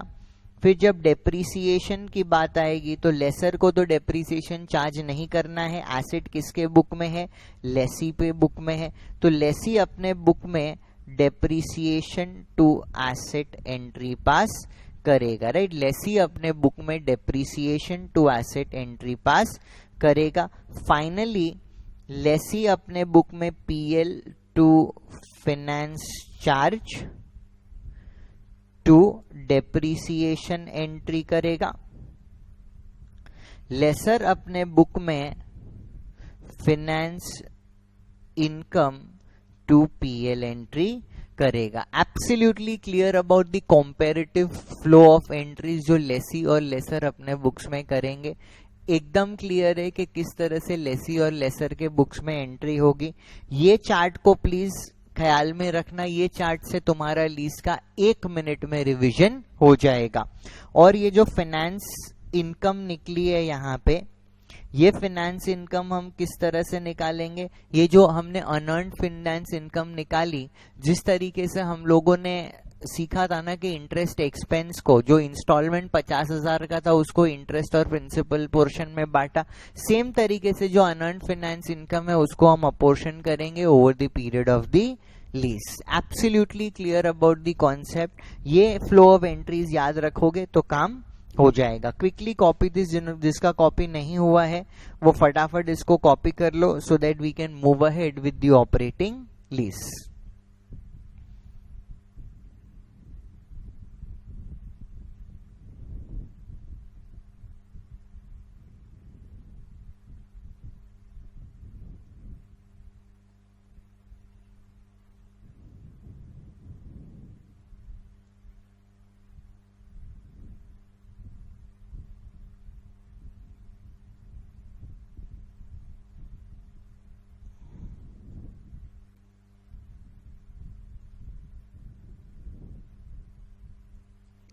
Right, done with this. चलो अभी ऑपरेटिंग लीज में चलते हैं। देखो जब हम फाइनेंस लीज कर रहे थे, listen to this very carefully, जब हम फाइनेंस लीज कर रहे थे, लीज से हमने क्या समझा था कि मेरे पास एक एसेट है, ये एसेट मैंने तुमको यूज करने के लिए दिया और इसके बदले तुमने मेरे को पीरियोडिकली लीज रेंटल पे किए। देखो एक्चुअल में लीज ऐसे ही होती है, बट फाइनेंस लीज तो ट्रू सेंस में लीज है ही नहीं ना, ये तो एक फाइनेंसिंग अरेंजमेंट है। मैंने तुमको कैश में पैसे नहीं देकर मैंने तुम्हारे लिए एसेट खरीद के तुमको दे दिया, बट वो एसेट किसके लिए खरीदा, तुम्हारे लिए। मेरे को तो उस एसेट का कोई यूज है नहीं, तो indirectly instead of giving you money as a loan I give you the asset. Operating lease is basically the lease which we talk about, right? Operating lease is the basic lease which we talk about, जहां पे laser asset का मालिक है, ध्यान से सुनो, जहां पे लेसर एसेट का मालिक है और लेसर ने ये एसेट किसी और को यूज करने के लिए दिया है, और यूज करने के बाद जब लीज पीरियड खत्म हो जाएगा ये एसेट लेसर के पास वापस आ जाएगा। एंड इस एसेट के यूज के लिए जो लेसी है वो पीरियोडिकली लीज रेंटल पे कर रहा है, right. This is basically known as an operating lease. मतलब जो एक्चुअल लीज हम बोलेंगे ना, that will be operating lease. Finance lease is a form of a financing arrangement. तो देखो यहाँ पे सबसे पहले ऑपरेटिंग लीज के बारे में हम देखेंगे कि लेसी ऑपरेटिंग लीज को किस तरह से अपनी बुक्स में अकाउंट करेगा। देखो लेसी के लिए क्या है, operating lease rent is a खर्चा, लेसी ने एसेट भाड़े पे लिया है ना, एसेट रेंट पे लिया है, लीज पे लिया है, तो लेसी के लिए ये लीज रेंटल खर्चा है, और लेसर जिसने अपने एसेट का राइट टू यूज उसको दिया है, उसके लिए जो लीज रेंटल्स है वो इनकम है। तो बहुत ही सिंपल कॉन्सेप्ट है, लेसर इनकम रिकॉर्ड करेगा लीज रेंटल्स की, लेसी एक्सपेंस रिकॉर्ड करेगा लीज रेंटल्स का। ये ऑपरेटिंग लीज में एसेट का मालिक कौन माना जाएगा? लेसर। तो फाइनेंस लीज में एसेट किसके बुक में कैपिटलाइज हो रहा था? लेसी के बुक में। ऑपरेटिंग लीज में एसेट किसके बुक में रहेगा? लेसर के बुक में रहेगा। Absolutely clear. तो यहां पे देखो ऑपरेटिंग लीज हम लेसी के पॉइंट ऑफ व्यू से समझते हैं, राइट? ऑपरेटिंग लीज हम लेसी के पॉइंट ऑफ व्यू से समझते हैं। लीज पेमेंट्स, लेसी जो लीज पेमेंट्स देगा under an operating lease should be recognized as an expense, right? लेसी इसको कैसे recognize करेगा? As an expense। कहां पे recognize करते हैं हम expense को? Obviously statement of profit and loss में। कौन से बेसिस पे recognize करेगा? On a straight line basis। कैसे करेगा? On a straight line basis over the lease term, right? The lessee will recognize the lease rentals paid as an expense in the statement of profit and loss on a straight line basis over the lease term। अभी straight line basis क्या होता है उसका example लेके हम देखेंगे। Unless another systematic basis is more representative of the pattern of users benefit, right? Ideally आपको कौन से बेसिस पे करना चाहिए? स्ट्रेट लाइन बेसिस पे। पर अगर स्ट्रेट लाइन बेसिस को छोड़ के, ध्यान से सुनो, अगर स्ट्रेट लाइन बेसिस को छोड़ के अगर और कोई बेसिस ज्यादा रिप्रेजेंटेटिव है of the pattern of benefit जो लेसी डिराइव कर रहा है, तो उस सिस्टमैटिक बेसिस को फॉलो करके करना है। दोनों के मैं एक एक एग्जांपल्स आपको बता देता हूं कि स्ट्रेट लाइन बेसिस किस तरह से होता है और अदर सिस्टमैटिक बेसिस हम किसको बोलेंगे, तो आपके माइंड में एक एब्सोल्यूट क्लैरिटी बन जाएगी कि हमें किस तरह से इसकी अकाउंटिंग करनी है। एग्जाम्पल एक बार प्लीज लिख लो। ये पहला एग्जाम्पल जो हम लेंगे, this will B of straight line basis, right? बहुत ही इजी अकाउंटिंग है। लीज रेंटल, इसकी जर्नल एंट्रीज भी मैं साथ साथ इस एग्जाम्पल से कर दूंगा, तो आपके माइंड में एकदम क्लैरिटी रहेगी। ठीक है, पहले ये एग्जाम्पल लिख लो। Let's say property taken on lease for a period of 6 years, right? Property को लीज पे लिया है for a period of 6 years with annual lease rent of ₹12 lakhs per year, right? With annual lease payment of 12 lakh per year at the inception of lease. The agreement has an escalation clause of increase in lease rent by 10%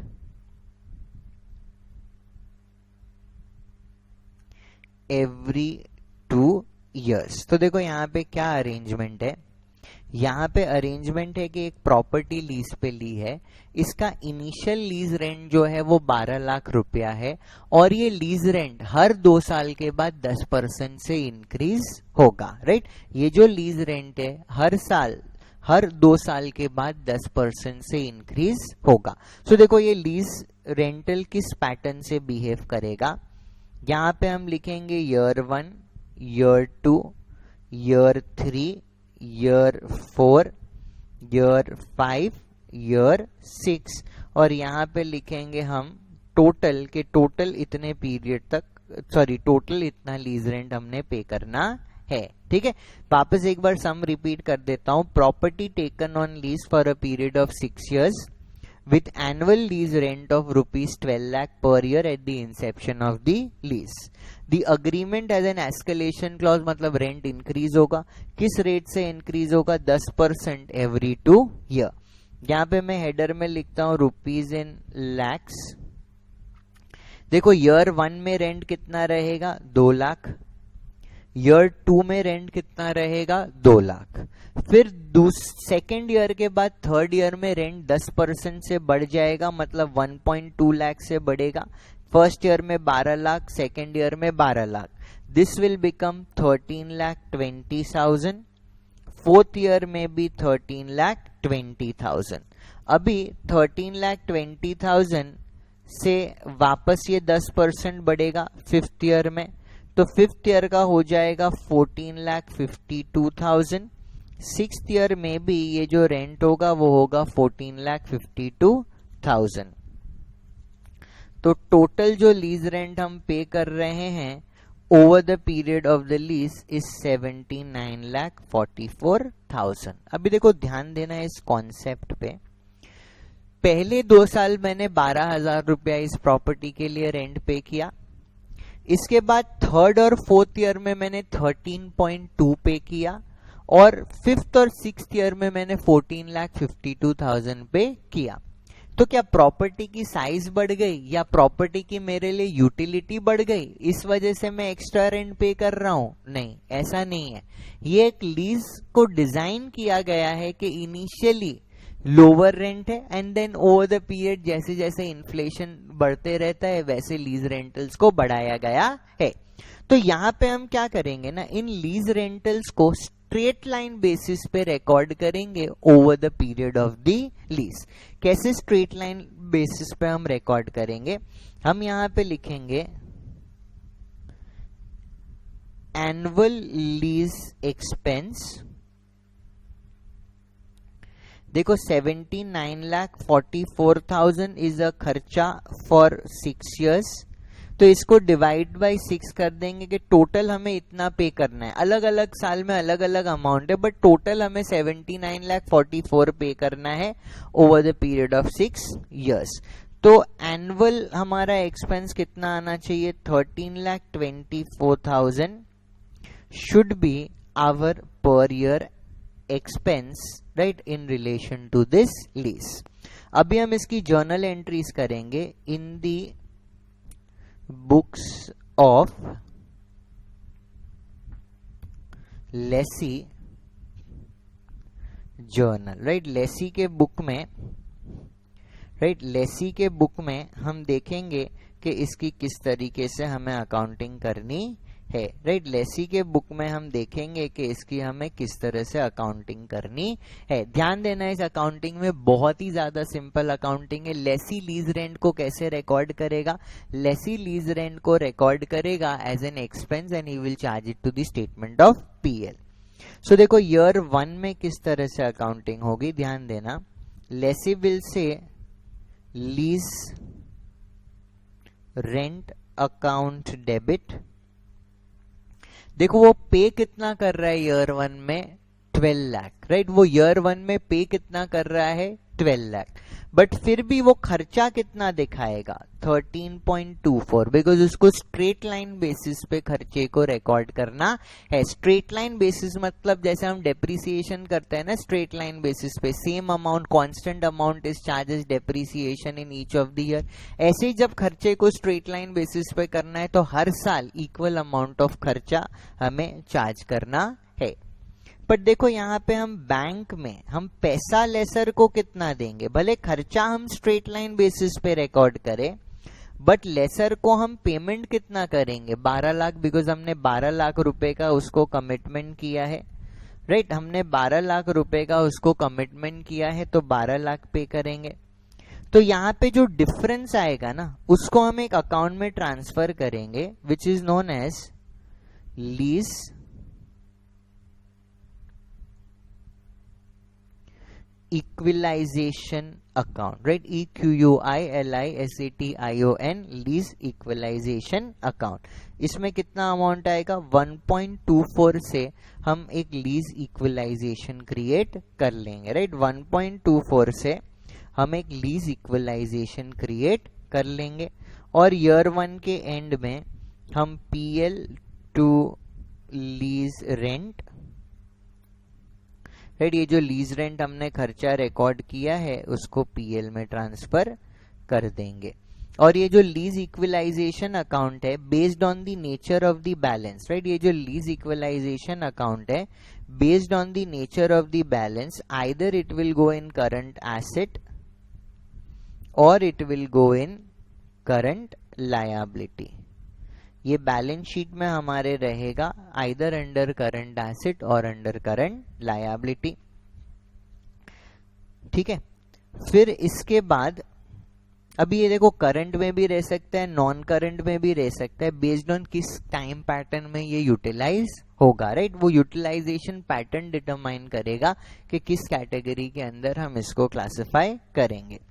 फिर देखो year 2 में वापस हम entry करेंगे lease rent account debit, कितना? 13.24 to bank. देखो year 2 में भी हमें पे कितना करना है? 12 लाख। तो again we'll say lease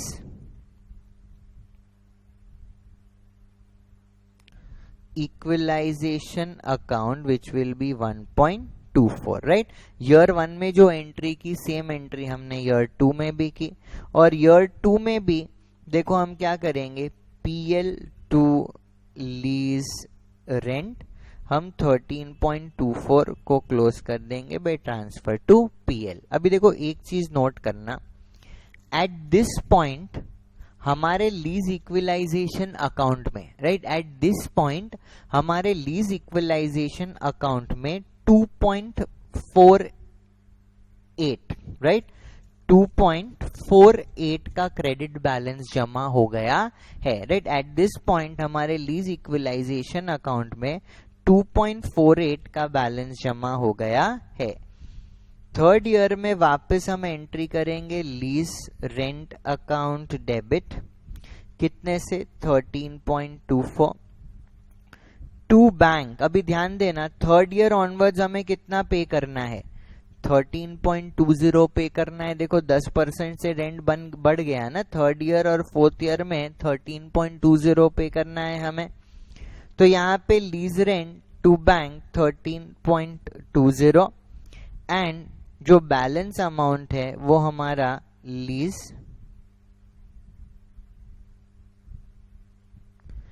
equalisation account में चला जाएगा विच इज 0.04, ठीक है। एंड ईयर 3 में भी हम एंट्री कर देंगे PL टू लीज रेंट, ये जो 13.24 है इसको हम क्लोज कर देंगे by transfer to PL। Same entry again year 4 की आएगी। ईयर 4 में we'll say lease rent, clear है ना, बिकॉज ईयर 3 और ईयर 4 में दी अमाउंट्स आर सेम।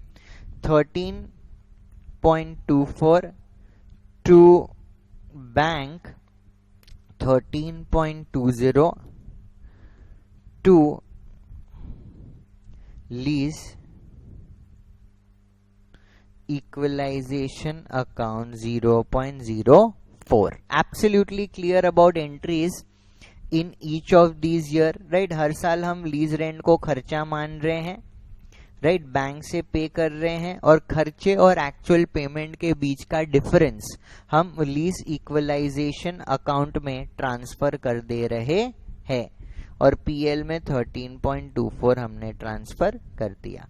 अभी देखो फिफ्थ ईयर की एंट्री करने से पहले, राइट, फिफ्थ ईयर की एंट्री करने से पहले I would want you to make a lease equalisation account. एक हम लीज इक्वलाइजेशन अकाउंट बना लेते हैं। We'll say lease equalisation account, right. Fifth year और सिक्स्थ ईयर की एंट्री करने से पहले हम एक लीज इक्वलाइजेशन अकाउंट बनाएंगे। देखो हर एक साल में हमने एंट्री क्या करनी है, ईयर 1 में we'll say by lease rent account. Year 1 में हमने 1.24 ट्रांसफर किया। ईयर 2 में बाय लीज रेंट अकाउंट हमने ईयर 2 में भी 1.24। ईयर 3 में बाय लीज रेंट अकाउंट हमने 0.04 ट्रांसफर किया।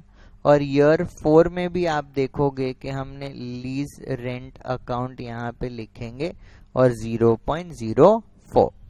एक बार देखो अभी तक टिल डेट हमने कितना इसके अंदर ट्रांसफर कर दिया है। टिल डेट हमारा जो बैलेंस है वो है 2.56, right. What is our balance? Our balance is 2.56। Clear है? अभी एट दिस पॉइंट, राइट, 2.56 का बैलेंस यहाँ पे क्रिएट हो गया है।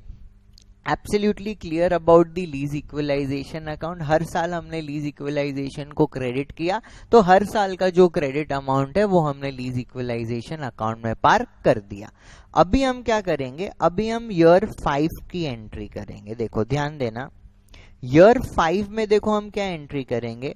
We'll say lease rent account debit. Lease rent तो हमने इक्वलाइजेशन बेसिस पे करना है, तो 13.24 इज माय लीज रेंट। 2 हम यहाँ पे लिखेंगे बैंक अकाउंट। देखो हमने जो टेबल बनाया है ना, उसमें देखो हमें 5th ईयर और 6th ईयर में कितना पे करना है, 14.52 एंड 14.52। सो यहाँ पे देखो हम 2 बैंक करेंगे 14.52। तो अभी देखो इस सम में द डेबिट इज मोर, मतलब इस केस में the debit is more and credit is less. यहां पे हम डेबिट करेंगे लीज इक्वलाइजेशन अकाउंट को इन दोनों के डिफरेंस से। तो 13.24 और 14.52 का डिफरेंस मेरा आ जाएगा 1.28। Absolutely clear. तो ये 1.28 से लीज इक्वलाइजेशन को हमने यहाँ पे डेबिट कर दिया and PL to lease rent हम लोगों ने 13.24 को PL में चार्ज कर दिया। Absolutely clear. हम स्ट्रेट लाइन बेसिस पे खर्चा रिकॉर्ड कर रहे हैं, तो same amount will be recorded each year. अभी ईयर 6 की बात करें तो यहाँ पे देखो ईयर 6 में भी तो सेम ही एंट्री होगी ना।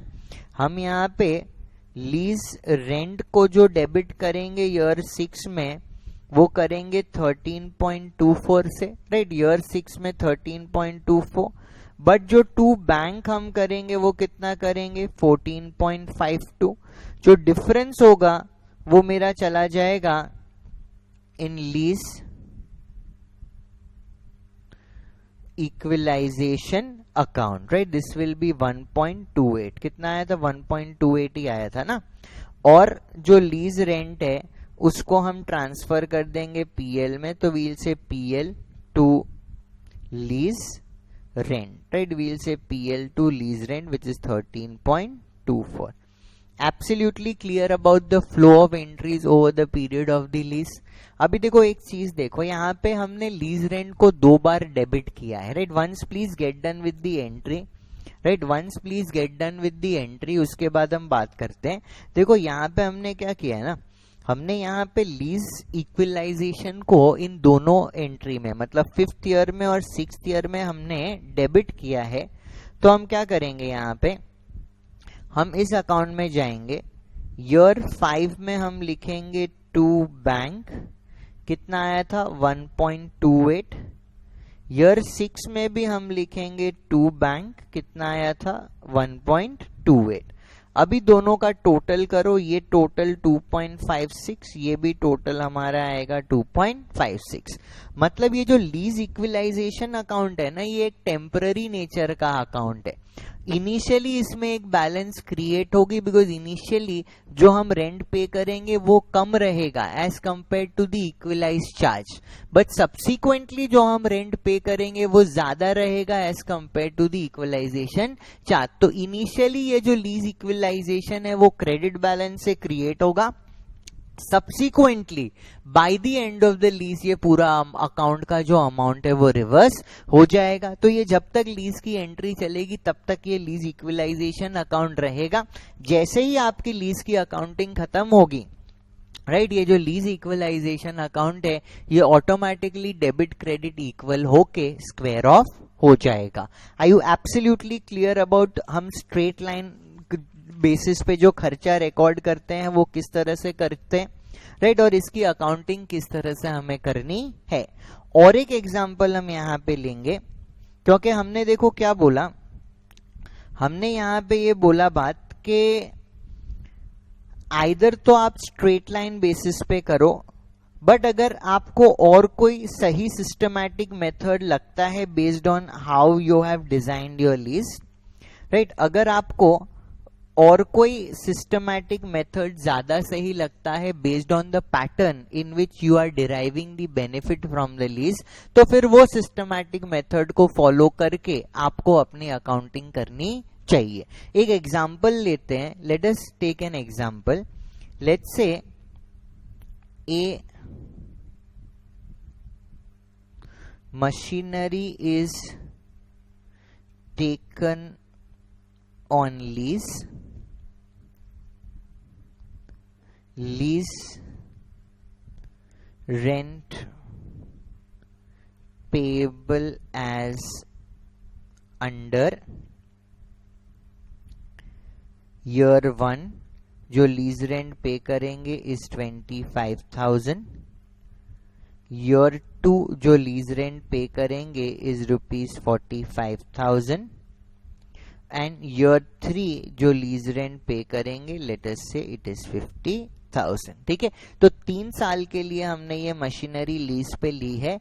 ईयर 1 में 25,000 का रेंट पे करेंगे, ईयर 2 में 45,000 का रेंट पे करेंगे और ईयर 3 में 50,000 का रेंट पे करेंगे। फिर देखो यहां पे हमें बताया गया estimated quantity of production using the machine in each of the year। Year 1 में जो आप प्रोडक्शन अचीव करोगे, राइट, ईयर 1 में जो आप प्रोडक्शन अचीव करोगे इज 10,000 यूनिट्स, ईयर 2 में जो आप प्रोडक्शन अचीव करोगे इज 20,000 यूनिट्स और ईयर 2 में 20 और ईयर 3 में जो आप प्रोडक्शन अचीव करोगे इज योर 50,000 यूनिट्स। क्लियर है? तो यहाँ पे अलग अलग साल के अलग अलग रेंट के अमाउंट मेरे को दिए गए हैं और यहाँ पे मेरे को अलग अलग साल में जो एक्चुअल जो मेरा एस्टिमेटेड प्रोडक्शन होने वाला है उसके फिगर्स दिए हुए हैं। तो यहाँ पे देखो हम स्ट्रेट लाइन तो नहीं कर सकते ना, बिकॉज हर साल में हमें इक्वल बेनिफिट नहीं मिल रहा है। हमारा जो बेनिफिट का रेशियो है वो क्या है, 1:2:5। फर्स्ट ईयर में 10,000 का प्रोडक्शन, सेकेंड ईयर में 20,000 का प्रोडक्शन, थर्ड ईयर में 50,000 का प्रोडक्शन। तो इस केस में हमें क्या करना चाहिए, in this case the total lease rent of rupees, देखो कितना आ रहा है टोटल लीज रेंट यहाँ पे, इसका summation 50, 60, 70, 1,20,000, right? Total lease rent of 1,20,000 should be recognized in the ratio of estimated production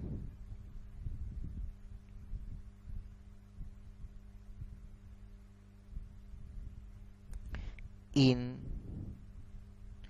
each year, that is 1:2:5, right? तो हर एक साल में जो हम लीज रेंट रिकॉर्ड करेंगे should be in the ratio of 1:2:5। तो देखो ईयर 1 में हमें क्या एंट्री करनी है, ईयर 1 में हम एंट्री करेंगे lease rent account debit 1,20,000 into 1/8, right, 1,20,000 into 1/8, मतलब लीज रेंट को डेबिट करेंगे हम 15,000 से, बट हमें पे कितना करना है, देखो हमारा रेंट अग्री कितना हुआ है, राइट, फर्स्ट ईयर में हमें देखो पे कितना करना है 25।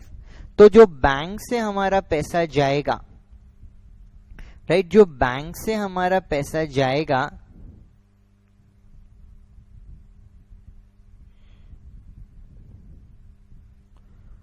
जो बैंक से हमारा पैसा जाएगा वो कितना जाएगा, 25,000 will go from the bank account, और डिफरेंस को हम कहां पे लेकर जाएंगे, lease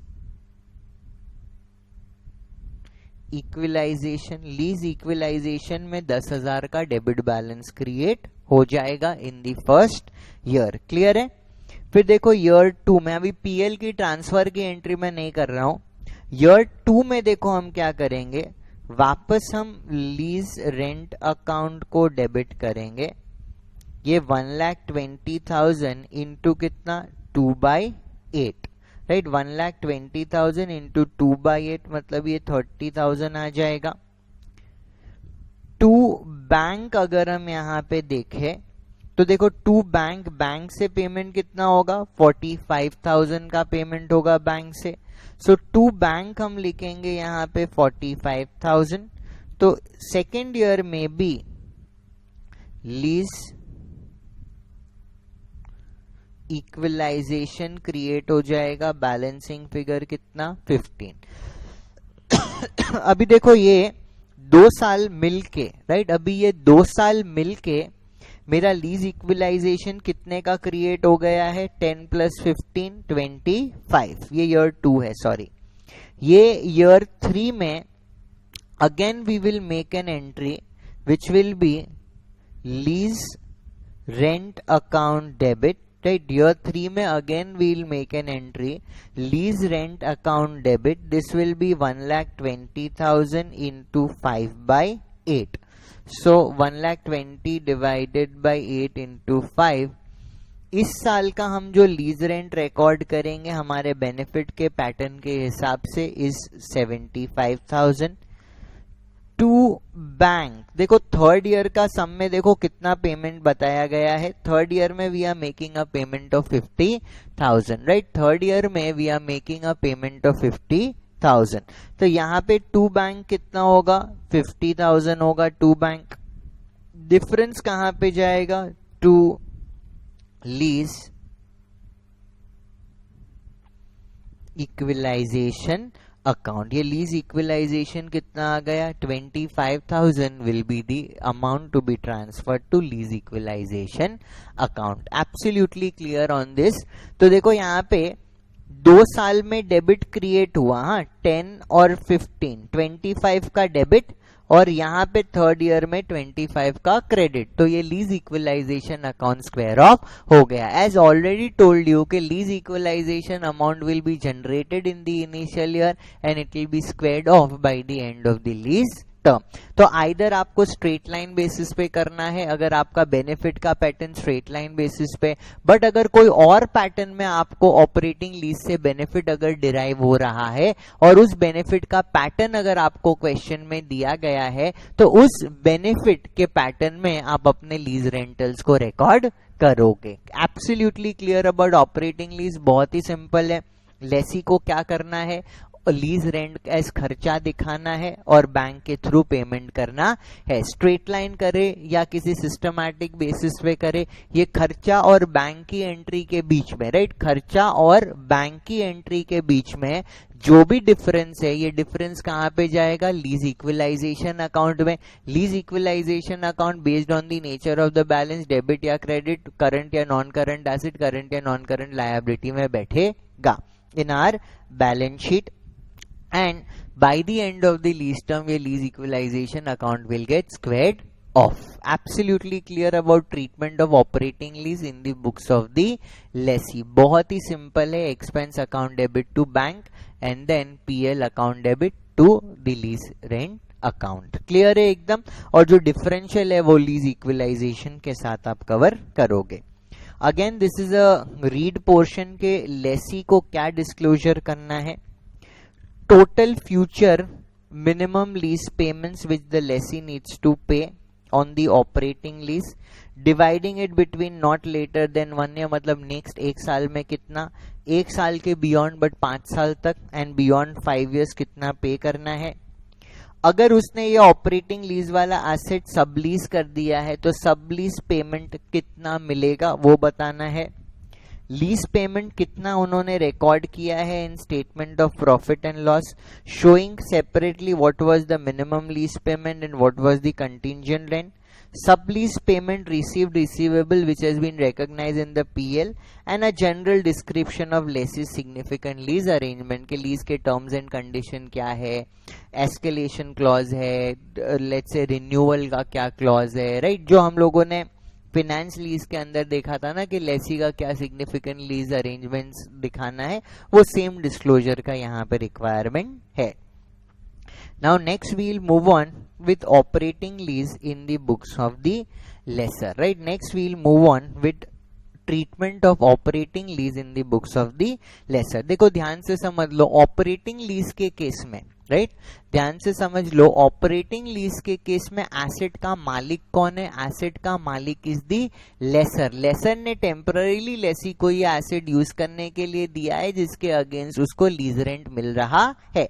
so the lessor should present the asset given under the operating lease as fixed asset. मतलब वो हमने पीपी एएस 10 किया है ना, एएस 10 में क्या बोला है कि अगर आप एसेट को दूसरे को रेंट में देने के लिए लिए हो, राइट, अगर आप एसेट को दूसरों को रेंट पे देने के लिए लिए हो, आपका ये बिजनेस है कि आप एसेट को दूसरों को रेंट पे देते हो, तो वो एज आपका पीपीई क्लासिफाई होगा. So this is as per the requirement of AS 10 because AS 10 में हमने ऑलरेडी देखा हुआ है कि अगर आपने एसेट किसी को रेंटल में देने के पर्पस के लिए होल्ड किया है तो भी वो आपके फिक्स्ड एसेट की कैटेगरी में आएगा. सो लेसर किस तरह से एसेट को प्रेजेंट करेगा? एज फिक्स्ड एसेट उस एसेट को प्रेजेंट करेगा.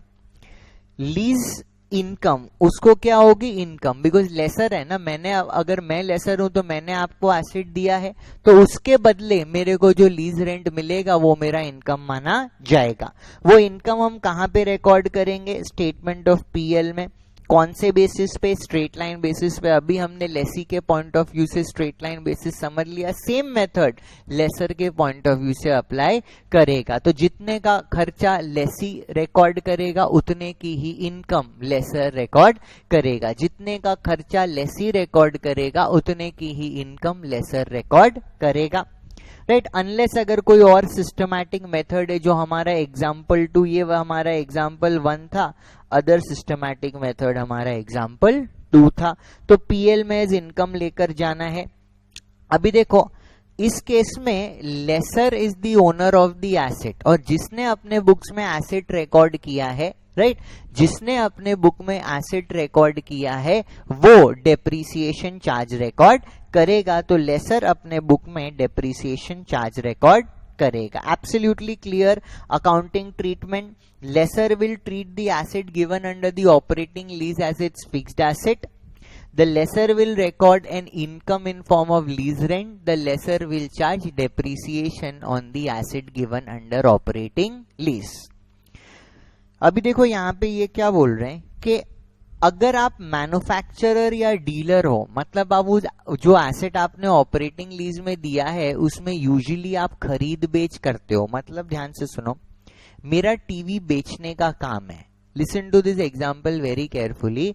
मेरा टीवी बेचने का काम है, तो जब भी मैं टीवी बेचता हूं मैं एंट्री करता हूं कैश टू सेल्स या customer account debit to sales.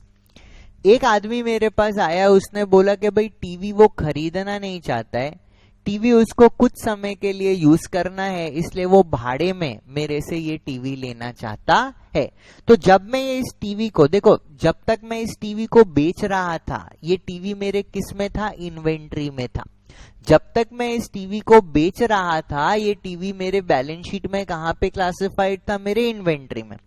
But इस आदमी को मैं टीवी बेच नहीं रहा हूं, इस आदमी को मैं टीवी लीज में दे रहा हूं। तो अभी मैं इस टीवी को किस पर्पस के लिए यूज कर रहा हूं, रेंटल टू अदर्स। अभी इस टीवी को मैं किस पर्पस के लिए यूज कर रहा हूं, फॉर रेंटल टू अदर्स। और जब हम किसी एसेट को दूसरों को रेंट पे देते हैं, जब भी हम किसी एसेट को दूसरों को रेंट पे देते हैं, वो हमारा क्या बन जाता है, पीपीई। इस वजह से अगर मैं मैन्युफैक्चरर या डीलर हूं उन गुड्स का, और मैंने उस गुड्स को किसी को ऑपरेटिंग लीज पे दिया है, तो उस एसेट को मैं अपने फिक्स्ड एसेट के तरह ट्रीट करूंगा और अपने परचेज या कॉस्ट ऑफ प्रोडक्शन को क्रेडिट करूंगा। बिकॉज जब जिस चीज में हम डील करते हैं उसको खरीदते हैं तो हम परचेज अकाउंट डेबिट करते हैं ना, बेचते हैं तब हम सेल्स को क्रेडिट करते हैं, बट इसको बेचा नहीं ना, इसको तो लीज पे दे दिया। अगर इसको मैंने ऑपरेटिंग लीज पे दे दिया तो ये मेरे इन्वेंट्री से मेरे पीपीई में रिक्लासिफाई होना चाहिए, इसलिए मैं अपने परचेज को क्रेडिट कर दूंगा और अपने पीपीई में इसको लेकर जाऊंगा। सिंस ये ऑपरेटिंग लीज है, सेल नहीं है, सिंस ये ऑपरेटिंग लीज है, सेल नहीं है, नो प्रॉफिट और लॉस इज रिकॉग्नाइज, यहां पे कोई भी प्रॉफिट एंड लॉस रिकॉग्नाइज नहीं होगा। तो क्लियर है, लेसर को क्या करना है, अपने बुक्स में फिक्स्ड एसेट दिखाना है, लीज से जो इनकम होगी उसको एज इनकम दिखाना है, और डेप्रीसिएशन उस एसेट पे चार्ज करेगा। अगर वो जो लेसर है वो डीलर या मैन्युफैक्चरर है उन गुड्स का, तो पहले लीज में देने से पहले वो एसेट उसकी इन्वेंट्री में होगा। अब लीज पे दे दिया मतलब रेंटल टू अदर्स, अब उसका फिक्स्ड एसेट बन जाएगा, तो उसको रिक्लासिफाई करना पड़ेगा फिक्स्ड एसेट टू परचेज या कॉस्ट ऑफ प्रोडक्शन। इस ट्रांजैक्शन पे कोई भी प्रॉफिट या लॉस रिकॉर्ड नहीं करना, बिकॉज ऑपरेटिंग लीज में ओनरशिप ट्रांसफर नहीं होती, lessor remains the owner of the asset. अभी लेसर के डिस्क्लोजर्स, ये भी रीड पोर्शन है, खाली देख लो। For each class of asset, gross carrying amount of the asset, accumulated depreciation, accumulated impairment loss. मतलब पीपीई का जो आप डिस्क्लोजर करते हो ना कि कितने का ग्रॉस वैल्यू है, कितना डेप्रिसिएशन है, कितना अक्यूमुलेटेड इम्पेयरमेंट है, वही आपको दिखाना है। इस ऑपरेटिंग लीज वाले एसेट का कितना डेप्रिसिएशन और कितना इम्पेयरमेंट लॉस आपने पीएल में करंट ईयर में रिकॉर्ड किया है वो सेपरेटली दिखाना है। Depreciation recognise in PL and impairment loss recognise in PL in the current period. फिर फ्यूचर में मिनिमम लीज रेंटल्स आपको जो मिलने वाले हैं उसके बारे में आपको डिस्क्लोजर करना है। Not later than 1 year, later than 1 year but not later than 5 year and later than 5 year. Contingent rent कितना आपने रिकॉर्ड किया है, general description of leasing arrangement, और इनिशियल डायरेक्ट कॉस्ट को किस तरह से आप डील करते हो। बेसिकली इनिशियल डायरेक्ट कॉस्ट को आप क्या करोगे, इस केस में इनिशियल डायरेक्ट कॉस्ट को you can consider it as the cost of your asset, right. इस केस में आप इनिशियल डायरेक्ट कॉस्ट को अपने एसेट का कॉस्ट मान सकते हो। जब लेसर है ऑपरेटिंग लीज के केस में, राइट, जब लेसर है तो वो ऑपरेटिंग लीज के केस में जो इनिशियल डायरेक्ट कॉस्ट है, राइट, उसको वो अपने एसेट का कॉस्ट मान सकता है।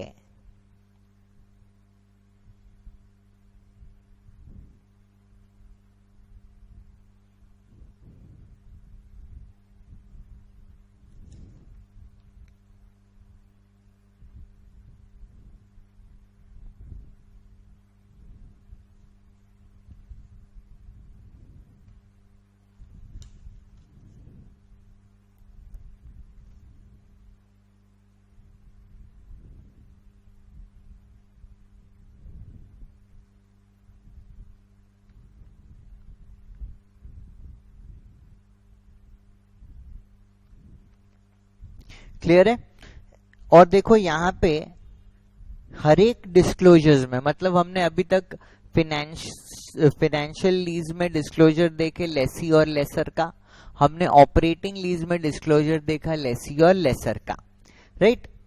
लेवल 2 और लेवल 3 एंटिटी जो कि नॉन कॉर्पोरेट्स होते हैं और small and medium size company जो कि कॉर्पोरेट्स होते हैं, उनको ये जो ईयर वाला डिस्क्लोजर था ना हर एक में कि 1 year, 1 to more than 1 up to 5 and more than 5, ये एसएमसी और लेवल 2 और लेवल 3 एंटिटीज को ये डिस्क्लोजर देने की जरूरत नहीं है।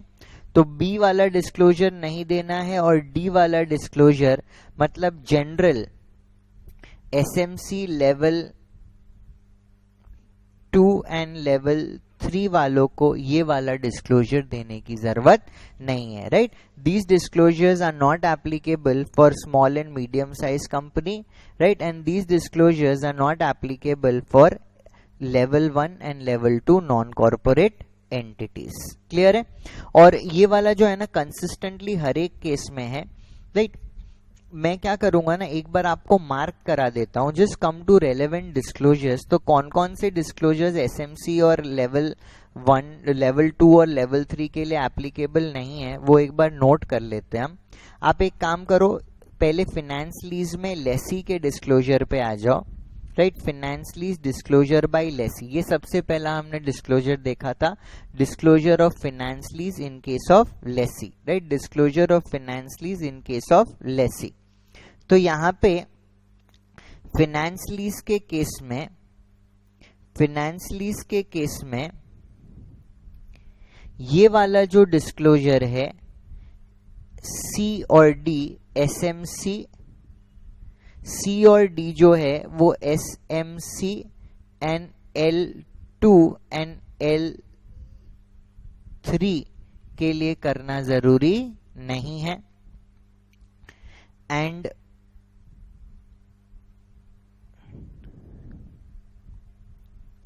ये वाला SMC और L2 और L3 के लिए जो पॉइंट नंबर F है वो डिस्क्लोजर करना जरूरी नहीं है,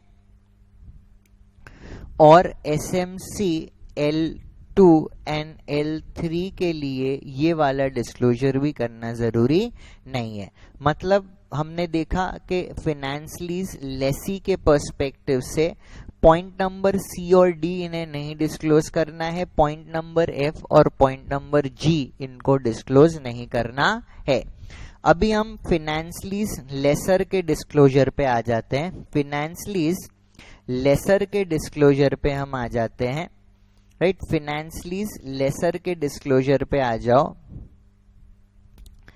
फाइनेंस लीज लेसर के डिस्क्लोजर पे एसएमसी लेवल 2 एंड लेवल 3 को ये रिकंसिलिएशन प्रेजेंट करने की जरूरत नहीं है, ठीक है। एंड ये जो जनरल डिस्क्रिप्शन है point number F, right, level 2 and level 3 को ये देने की जरूरत नहीं है। तो फाइनेंस लीज लेसर में point number A small and medium size level 2 level 3 को अप्लाई नहीं करेगा and point number F apply नहीं करेगा।